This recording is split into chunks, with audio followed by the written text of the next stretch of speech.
Neandra was leading the way towards the cockpit when the interior of the gunship dimmed down and its interior lighting changed to a tactical setting, switching light energy sources from the main circuit to independent units, and a low siren began to ring out as the air tensed up. Following Neandra, I crossed a door hatch. Since this was a void-capable ship meant for space marines, the cockpit compartment was spacious enough for 4 people. There were 2 pilot seats at the front of the cockpit. Inquisitor Thaberus occupied one of it without his signature capote and hat. Beside him was a lady in a smart, blue Imperial Navy uniform with a pair of cool shades. A constant chime of warnings could be heard coming from the instruments, and the panel lights were reflecting off nicely on the lady pilot's shade. "We might be in trouble." Thaberus cut to the chase and looked at me. "Neandra mentioned the machine spirit was telling you something. Can you elaborate?" I quickly tried to recall the message log I saw. Amazingly, it came back to me with absolute clarity. About 60 seconds ago we were hit by severe system jamming, followed by 4 suspected readings of unknown weapon systems locking onto us. I quickly summarized. Well, that certainly explained why our auspex had gone haywire. The pilot lady pointed to a radar-looking screen. On it was a jumbled-up-looking mess of readings. I got a really bad feeling about this. My feeling of unease rose exponentially as I threw out my next question. "Are we flying over hostile territory?" "No, we were going through the green zone held by the forces of the governor. We deliberately chose the safest flight path to our destination," Thaberus replied. Somehow, his answer only added to my feeling of foreboding. We needed answers, and fast. Thankfully, I got this cheat ability right here, and Cogitatio Acceleratio activated. The world slowed down again around me. First, I took a closer look at the panel of instruments and immediately gave up. Too much to learn and not enough time. I then ran Analytica on the lady pilot and nothing came back suspicious. Looks like my only weapon here was thinking. Something about this scenario felt amiss, flying through a friendly area and getting the auspex system jammed before being attacked. Why would the enemy go through that trouble unless? Are there any notable supposedly friendly anti-air assets situated around here that could take down Flame Raven? I immediately asked. There was a slight pause before Thaberus realized the purpose of my question. The Flame Raven was a huge gunship of Astartes usage origin in design. Nothing short of some serious firepower could threaten it from the sky. That meant the enemy knew the only way to take us down was that we did not know what was coming. Tasya? He turned to the pilot, urgency in his voice. "Already on it, sir." The pilot lady accessed a touchscreen data panel and quickly found the information she was looking for. Records showed 4 operational Manticore anti-air platforms nearby, about 60 kilometers away. Manticore? Those things with the dreaded Storm Eagle rockets? Just the mention of the term Manticore conjured up memories of mass devastation during my tabletop gaming days. These weapon platforms carry the notorious Storm Eagle rockets that can absolutely wreck their intended targets from an extreme distance, and the anti-air version of it existed. That meant, I said before my mind was suddenly flooded with all the relevant information about the weapon in question. Manticore anti-air platforms were usually armed with the Sky Eagle rocket variants, which were heat-seeking warheads that targeted enemy aircraft's power signatures and engine exhaust. The standard rocket is divided into 5 sections: a fuse, the control and guidance equipment, the electrical unit, an explosive warhead, and a propellant container for the 2-stage solid fuel rocket with a top speed of 1,080 km per hour. By calculating the speed of the rockets and distance of roughly 60 km, assuming the weapons were deployed at the time of jamming, the estimated time for rocket impact on Flame Raven is about 30 seconds. Since each platform can have up to 4 rockets, up to 16 rockets could be heading our way right now. I heard a calm and soothing female voice conveying the information before realizing it was my own. I looked up and saw Thaberus staring straight at me. As our eyes met, a split second later his face somehow turned grimmer than usual as the implications of my words hit him. "Throne's blood," he whispered. Neandra sprang into action, pushing me into a back seat on the wall of the cockpit and securing my harness with inhuman speed before doing the same for herself. "Be advised, we are going on a full evasive maneuver," Tasha announced on the intercom. The onboard alarm went into full blare as the Flame Raven picked up speed. I was pushed back onto my seat by the sudden increase of G-force. What is with this endless amount of action film-like events? This is still the same lucid dream session, right? I couldn't help but think to myself, wondering if this must be some overcompensation for my decades of mundane life, but the warning blares in the cockpit and G-force felt real enough. I felt the gunship climbing as it continued to pick up speed. Inbound rockets confirmed on Auspex. Tashia's voice came through on the intercom. Apparently, the rockets were so close now even the jammed Auspex could pick them up. Hold on, Tashia said before commanding the Flame Raven to go from a climb to a steep banking dive. For a second there I felt gravity leaving me, then suddenly the G-force came back with a vengeance, pinning me to the back of my seat. Then a series of updates popped into my head. Chaff flare discharged chaff flare discharged chaff flare discharged chaff flare discharged chaff flare discharged chaff flare discharged chaff flare discharged chaff flare discharged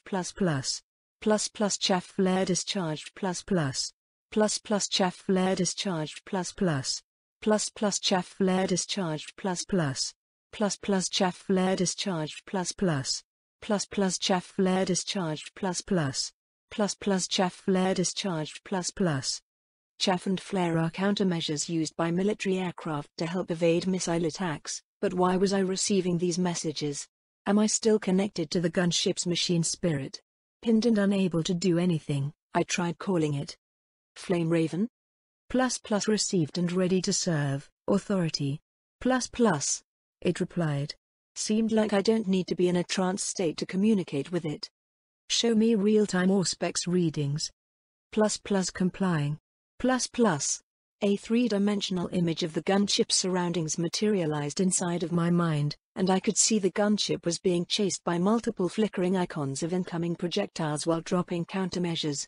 A second later, I understood that while Tashia was doing a great job getting the rockets off our tail, there might be too many of them for us to have a clean getaway. A huge explosion sounded from somewhere, coinciding with my Auspex readout of a rocket detonating on one of the chaff. The whole gunship shook, and amidst the chaos, I could even hear Herlindire's cries of horror from way behind in the fuselage. A feeling of unsuppressed terror started to assail me. Can you die in your dreams? They say if you die in your dream you might die in real life too, right? Wait, how could they know that if they died in their dreams and never woke up to tell anyone? The Flame Raven shook violently as more explosions were happening nearby, waking me from my silly stupor, and this time I could even hear Amel and Raantor joining Herlindire with their outcry of cursings. I could have sworn I was screaming too, but instead, a familiar message appeared in my vision. Regardless, action override. Wait, what? This message again?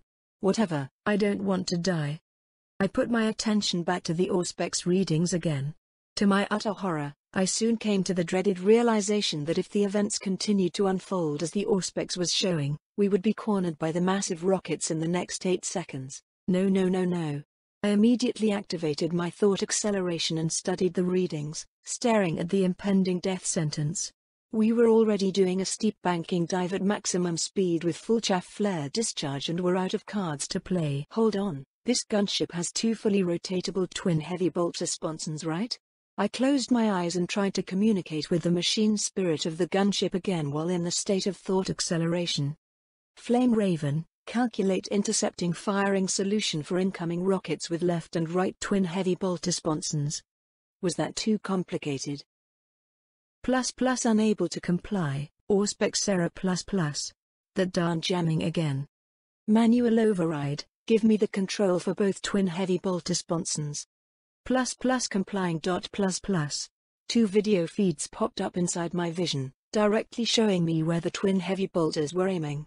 Everything happened in a painfully slow manner while my thought acceleration was active, except for those darned incoming rocket icons. They were fast approaching.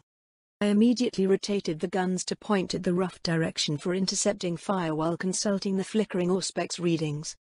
These inaccurate readings won't work.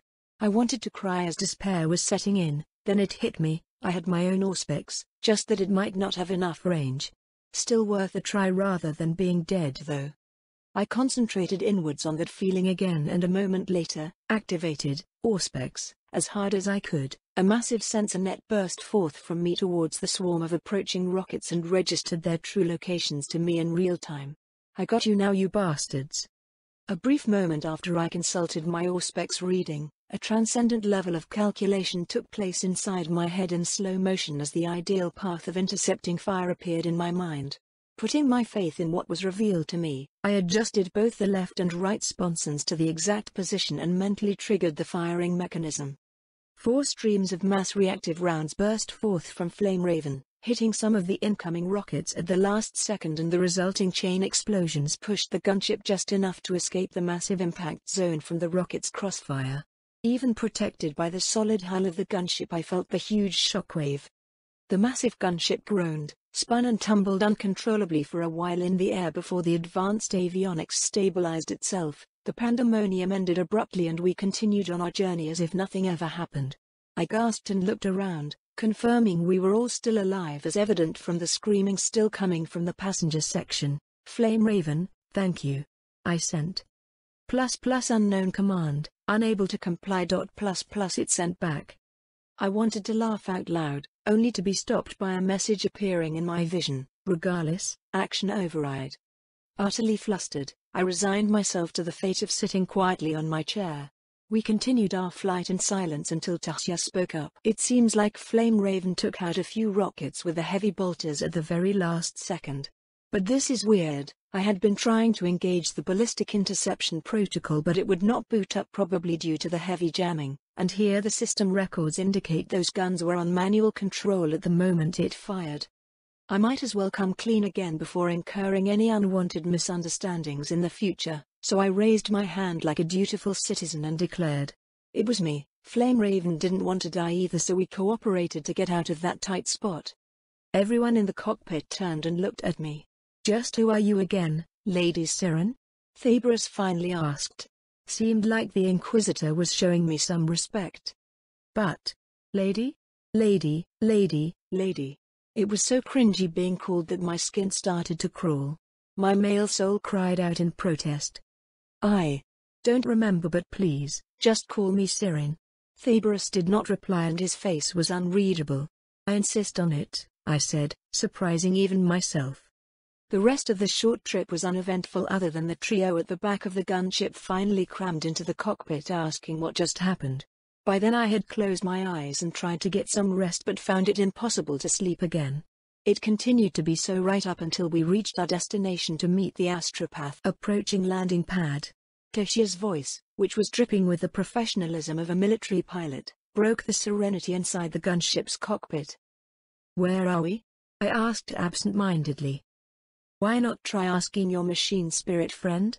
Neandra replied flatly from beside me. That caught me by surprise on 2 fronts. First, this was the first time the assassin had actively talked to me. Second, is this supposed to be a test or friendly banter? I shot her a side glance before trying my luck checking the active flight log with the machine spirit. There mixed within all the updates was the identification, friend or foe exchanges with air traffic control. After a brief moment, it concluded we were friendly and held off multiple anti-air turrets from shooting us just minutes ago. I checked the details on the IFF exchanges and read the digital signature of the air traffic control. Fortress Endurance Sigma? I read it out loud. By the throne, you really can speak to the machine spirit. Gasped Tasya while the rest of the crew looked at me like witnessing a ghost. Not a word of this to the outside. Thabrus dropped his warning, thus everyone refrained from further commenting and we finally got to see the last astropath on the planet. What surprised me more about the astropath was not the astropath himself.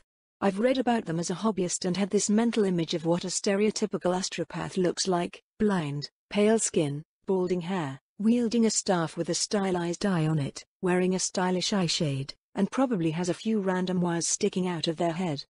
Aradus Rain the astropath was all that, but with some crucial missing details from the lore I read. He also enjoyed a level of security, healthcare and comfortable living standards rivaling that of the planetary governor. The layers of security checkpoints I went through reminded me of what was depicted in some of the superhero movies on how they kept really dangerous supervillains on lockdown. We passed through multiple blast doors and checkpoints manned by stormtroopers with hashot lasguns ready, and even heavier guns like heavy bolters and plasma cannons mounted on gun servitors were ever present on all strategic locations in the building. It was clear they were not taking any chances on the security. As usual, Thaberus' inquisitorial rosette opened all doors and we made a steady pace towards the innermost sanctum. In a way it made sense. To put it bluntly, even the planetary governor can be easily replaced in leadership capacity if the unthinkable happens, but there was no immediate replacement for an astropath should Aradus be slain by the enemy.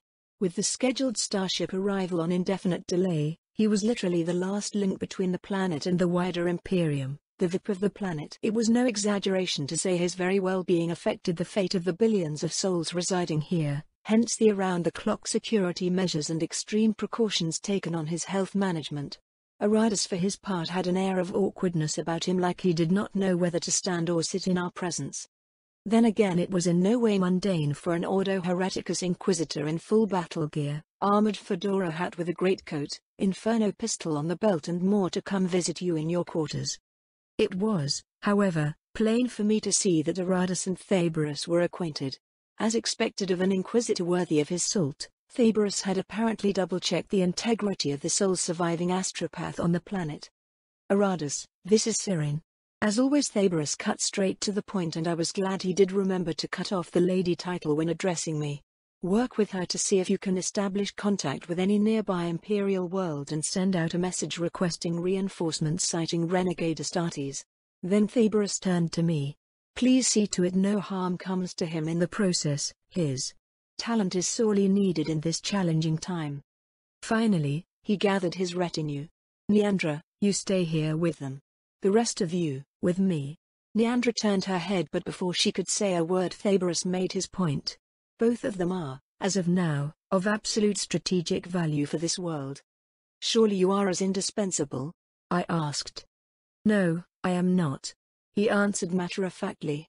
If I am taken out of the equation, either Amel or Neandra will take over command and proceed with a more defensive approach on what to do next. I looked at him, finding it interesting that an individual can nonchalantly mention the possibility of self-demise, but he totally ignored my gaze. Inquisitor, you were leaving? Aradus asked. Yes, Mr. Rain. Unfortunately, heretics tend not to purge themselves. May the Emperor guide you on your work, Thaberus replied.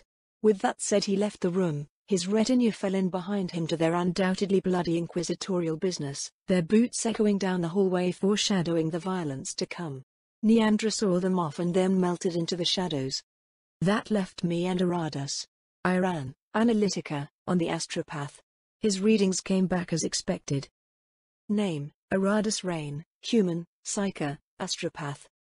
Hello, I said, greeting the Psyker. That was such an unusual way of greeting. You aren't from around here, are you? Oops, guess I did it by doing greetings in English instead of Low Gothic. Hello in English just felt so natural after decades of usage, it completely slipped through my lips. You are a sharp one, astropath. I jested in my awkward attempt to cover my slip-up. Please, Lady SYRINE, just call me by my name. He actually looked kind of embarrassed. But he called me that and it hit me hard. If there was one thing I might never get used to, it would be being called a lady. Fine, I said. In return, please drop the lady when addressing me in private. Let us treat each other as peers. He paused slightly before asking, so how do we go about this? Pardon me, but I am at a loss on what is going on around here. I thought for a moment and decided to just get straight into it. Please brief me on how you do your work and we will see what we can do from there. Everything considered, we went off with a good start.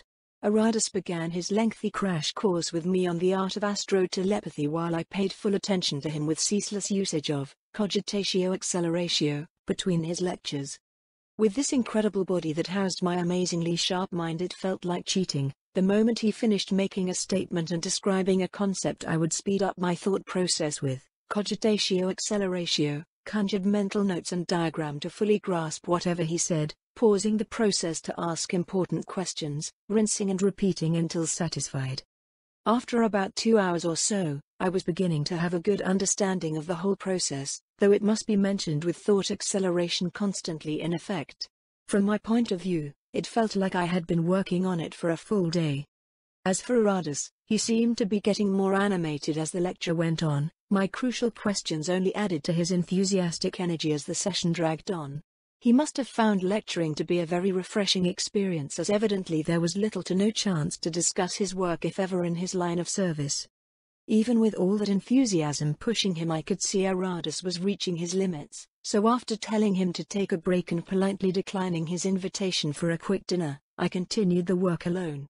For unknown reasons, hunger and thirst never seemed to cross my mind. I wondered about it for a moment before deciding to leave it at that. There were just too many unknowns in this new existence. With the freshly learned techniques, I went into a meditative state, rerunning the lessons with thought acceleration in the back of my head for the final wrap-up. The process continued until a feeling of sufficient understanding hit my mind and I knew it was time for a small trial run of what I have learned. This feels so trippy. I felt my senses expand into the next realm. The world went weird for a brief moment as I attempted to send out a psychic message. Plus hello? Plus. Aradus, who was having his belated dinner nearby, jolted and apparently tipped over his drink on the dining table. I could hear the mess he was creating across the hallway. Plus was that you? Lady SYRINE? Plus he sent back. Plus astropath, what did we just agree on? Plus I returned. More sounds could be heard from across the hallway, the type of sound eating utensils made when dropped to the marble floor. A slight pause later. Plus could you please turn it down a little? The intensity you were sending the message hurt my head. Plus. I gasped at the reply, after focusing on adjusting thought intensity as best I could by making it as light as possible, and sent another message. Plus sorry, how is it now? Plus much better, thank you. Plus. Suddenly I felt his presence had a dramatic change. The best way to describe it was a great sense of fear started to flood from his direction across the hallway. Having just survived multiple attacks earlier in the day, my sense of alarm was cranked up to the maximum level in an instant.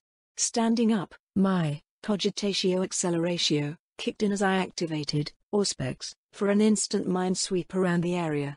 In an almost painful slowness within my accelerated mind, my surroundings were revealed to me as information dripped in pace with my sensor net as it expanded outwards. There were 3 maids, 2 medics, 2 servitors, 18 armed guards with Hashot lasguns and 12 gun servitors with heavy bolters within 100 meters outside his living quarters. Also in the detection net were dozens of active security cameras, none inside Aradus' living space. Neandra was in another nearby room checking on security details. Aradus had a las pistol on him, a very typical setup.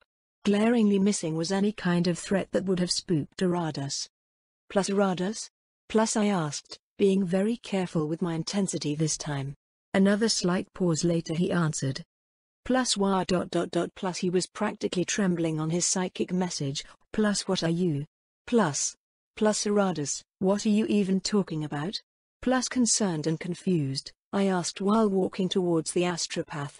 What I saw stopped me in my tracks. Aradus had his pistol drawn and the gun was pointing in my direction. I could see my own reflection on the stylish eyeshade that covered his blind eyes. The blatant hostility that was emanating from him was more of a mixture of fear than intent to kill. He was simply terrified. Aradus, what is wrong? Stop right there, don't get any closer. He aimed his pistol in a threatening manner. The intensity of his emotion made me wince. How did you do that when you are not even a psyker? Are you even human? He demanded. His voice was starting to break due to the amount of duress he was experiencing. Caught by this unexpected turn of events, I was totally dumbstruck by his revelation.